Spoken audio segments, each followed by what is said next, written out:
Hey guys, and welcome back to another YouTube video. In this video we'll be doing an AFL Fantasy Preview for the Sydney Swans for the 2023 season. So remember to like and subscribe as more content will be coming out in the near future as we get closer to finishing off these reviews.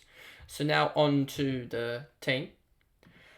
If I go over to this one, you'll see here, if I go over to Sydney, I'll enlarge this. There we go. So here we go again with, I've done my usual highlighting of key players that we'll talk about, and then we'll get on with it. So first off, Callum Mills, he's the type of guy that, do I think you should start him in your team? I can understand why you would start him in your team, but I think he's one of those guys that consistently puts up scores. So at 983k, I think he's more valuable to get in at the end of the season or like after the buys rather than right now. Just because I think you'll see a little bit of a drop. If we look at his 2022, I want to say he started off not the best. He didn't start off the best, and then he really found his form in the middle half of the season. If we look at 2021, again, he started off pretty well, but he continued that form throughout the season. If we look at 2019 and then 2020 as well, these were shortened quarters, remember, so take it as you will. But I think you'll see him start off slightly worse, and then he'll get into the system. He'll get into the year as get into his straps as the year goes on and average better. Excuse me. So I think he is a guy to pick up later on around the buys or after the buys and be that M1, M2 type role after such.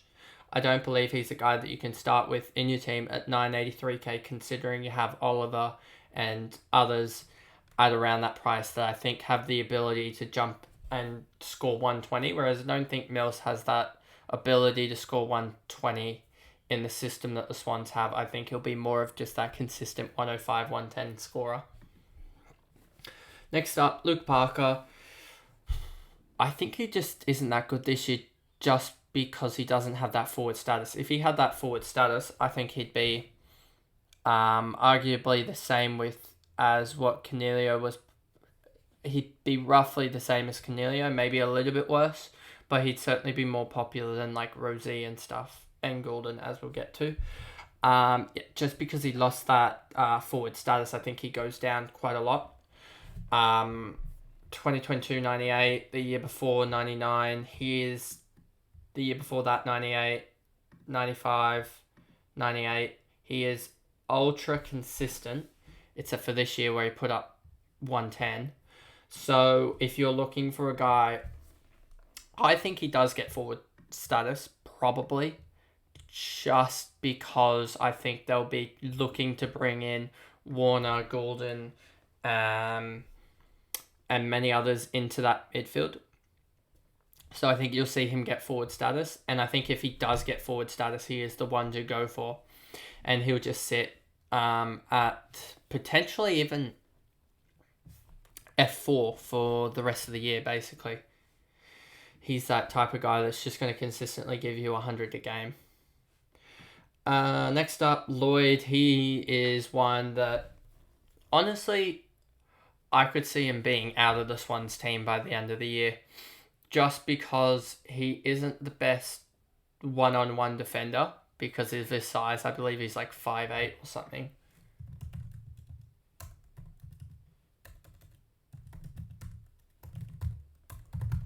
(165 centimeters). So yeah. Oh no, that's let's look at this. AFL. He's 180. Wow, he's like 5'10", 5'11". Well, he doesn't play like a 5'10", 5'11" guy. I can tell you that. So I just don't think he's gonna be a rock in the selection for like a certainty, I should say. And I think you'll see him put up games where he just puts up like a 50, 60, 70. I don't rate him that highly this year in AFL Fantasy. I know that he's had returns previously. If we look at his 2019, 2018, 2017, They're all pretty high. I'm just worried that I don't think he's as good a value at 807k, was he? And I don't think he has the ability to go up to 105 that you probably want from that type of price range. And I just don't think he can. I think he even dips down into the 80s average this year. Heaney is just that. I think he's just that guy that you're going to bring late on in, as he's going to get 80. He's going to average probably 90 this year. He doesn't have much potential growth in him. Like, he's not going to be that guy that you can easily see increasing up to 100 or so points average-wise. I think he started off the year pretty well last year. 121, 107, 95, 111, 103. And then I'm pretty sure they got someone back in and he started to dip. So, does he average what he did last year? Probably. Does he go higher? I don't think so. So I think he's one of those guys that you just got to bring in and know that he's not gonna. If you're gonna start him, he's not gonna increase in price. He's probably gonna at best decrease in price. But he's just gonna hold and get at least 60, 70 points each game and get potentially. Even, I just don't know. I think he's not going to do that well this year. Next one, Chad Warner. I think this guy is going to average 100, 105. I think he's in for a huge year. If we look at his 2022, you'll see here, he didn't start the year so well, and then he went on a tear for about a month. And then he went on a tear again for about a month. So, is he going to be that type of guy that just goes on a 105 average for a month type 2 or 3 times a year? I don't think so. I think he's going to be able to take his form and be able to be almost like that Paddy Cripps type guy that averages 30-yard touches with 30-yard disposals and a goal or two a game, basically. And I think that pushes him up pretty good. So next off, if we look at it here, another guy that I believe takes this game to the next level is James Rowbottom. I think he could easily average 100 here. I just think there's probably a little bit better value in Shearer.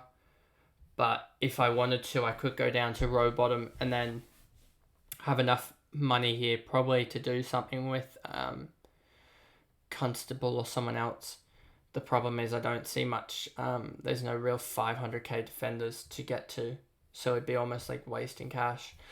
But yeah, Rowbottom, 726k. If you pick him, I think he's a very good choice. I'm surprised he's 0.8% ownership and Jab Warner's 7.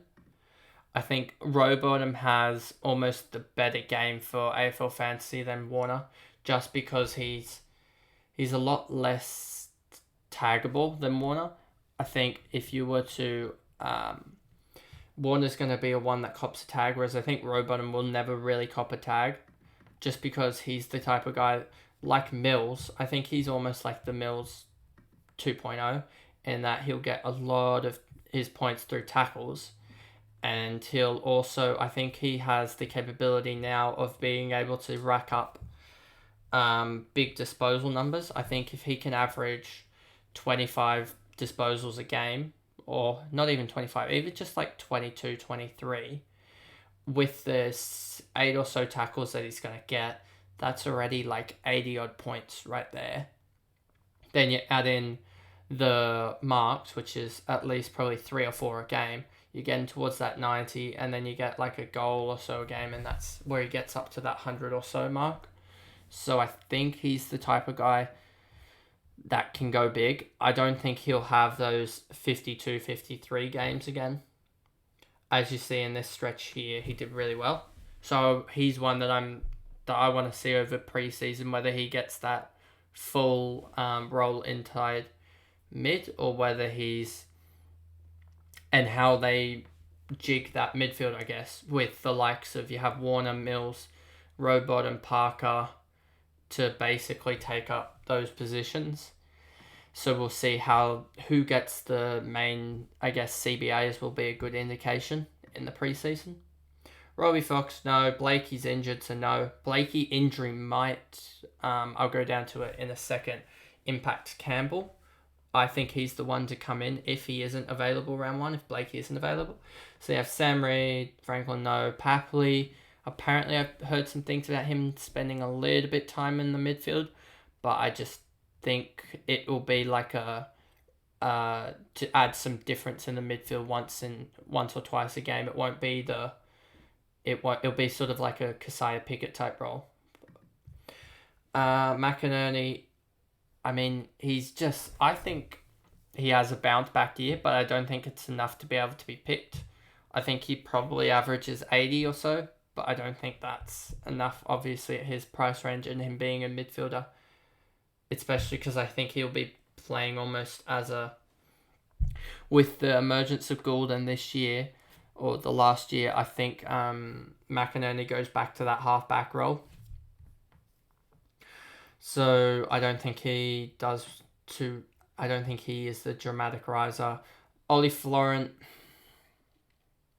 he's just going to play that half-back role and on the wing. The Swans have a lot of half-back and on the wing type guys, so they all share it around, so they don't really get good fantasy scores. Then you have the 2 ruckmen. That haircut is horrendous.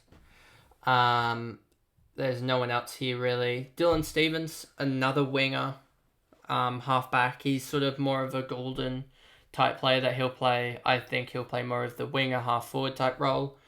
I think he takes a jump this year, but I don't think it's enough. If we look at his 2021 average, it was 36. 2022 was 66. I think this year will be the type of year that he goes on and he cements his place in the side. If you look at those couples, if you look at him returning after injury, he probably, I'm guessing, averaged about 70, 75 in that stretch. So he's one not for this year, one for definitely the future. Anyone else here? Paddy McCartan, Wicks. These guys are all basically the key position players that we don't want to talk about. I will say, I do think McDonald, not for AFL fantasy purposes, but anything other that really values key position plays, I do think he's a guy that's going to kick 40 odd this year. So I have high hopes of him. And so maybe he goes to like a Tom Lynch type scoring of like 765 or so, but I don't think he's valuable at this time. Then you have Ryan Clark, who I think is going to play that tag type role, so that it's not good for fantasy really, and there's a lot more value. Then you have Campbell, who I think will be the one to benefit from if Blakey is out round 1. I think he's a guy that maybe you could look into, but I think it's way too risky because he's going to have to have a big score to guarantee selection round 2, 3, and 4 if Blakey comes back after only 1 round out or so. Then you have all these guys. I've actually been surprised with the way they've been talking about Aaron Francis. I think he's closer to being able to be played in that intercepting role than what I thought he would be for the club. I thought he'd just be that backup guy that doesn't really get a game. And he was being played up forward for the Essendon. So if he does play bound back, I think he'll average 70, but I just don't see him having the job security that we need out of a player. At that price range, he's more than a rookie. If he was at like 250k and he was named for round 1, you'd go for it, but I don't think at 350k is a good pick. Then you have Jacob Constantine. I think he could easily play round 1. That's the type of system that the Swans play. I think he's suited well for the Swans system, but I think he's definitely one for the future. I think he's obviously likened to Tom Papley, so if he turns out like that and averages 70 when he gets on, then that'll be good. But I don't think he plays. Vickery's one for the future again. All these guys are one for the future. And there's the classic Will Gould, 200k. Will he get a game? Probably not. He's probably not going to get a game. No one else here. And then you have two guys that, for me, knowing the Swans better than most clubs, I know these are like rookie guys better. I do think Corey Warner plays this year. I think he does get a debut just with the way he's been going in preseason, and last year he was doing really well. So I think if he doesn't get an injury, he plays sometime this year, which will be good. And then you have Sheldrick, who I think could get a game as well. I think these two are guys that you need to look into to getting a game. And then the rest down here, it's key forward here, another ruck. So these two guys are pretty raw talent, so I don't think they'll get a game type rucks. Will Elwoods, I don't think he gets a game. He's just a little bit too young. And there's guys ahead of him. Rankin, don't think he gets a game. Magor, don't think he gets a game. So a lot of these guys. Roberts could get a game. I just don't think he will, personally. I think there's other midfielders now in front of him. I do think Warner's probably leapfrogged him, but we'll see. And now we go to the guys on fields. No Swans defenders. No one in the midfield, actually. It's just Goulden, actually, now thinking of it.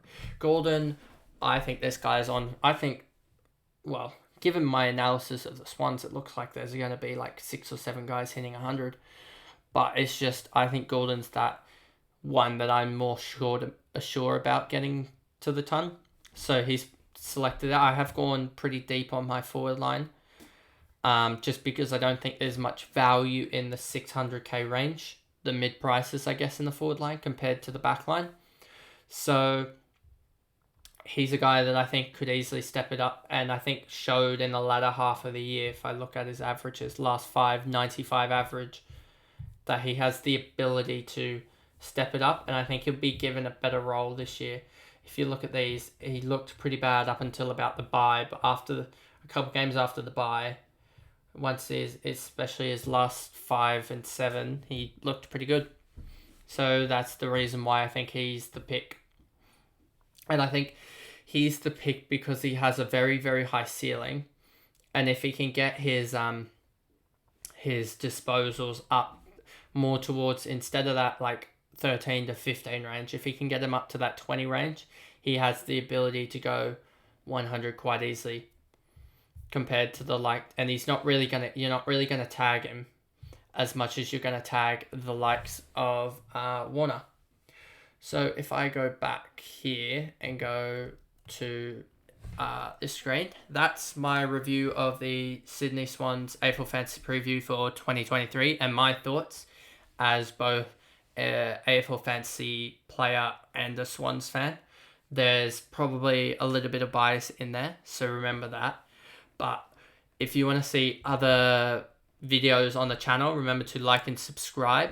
And if you want to watch my other content, such as my previous, what are we at now? This is the 15th or 16th review. If you want to watch the other 15 reviews of the AFL teams, they'll be in the corner. And if you want to watch my other AFL Fantasy content, including my AFL Fantasy team reveals, they will be on another playlist as well. Thanks, guys, and goodbye.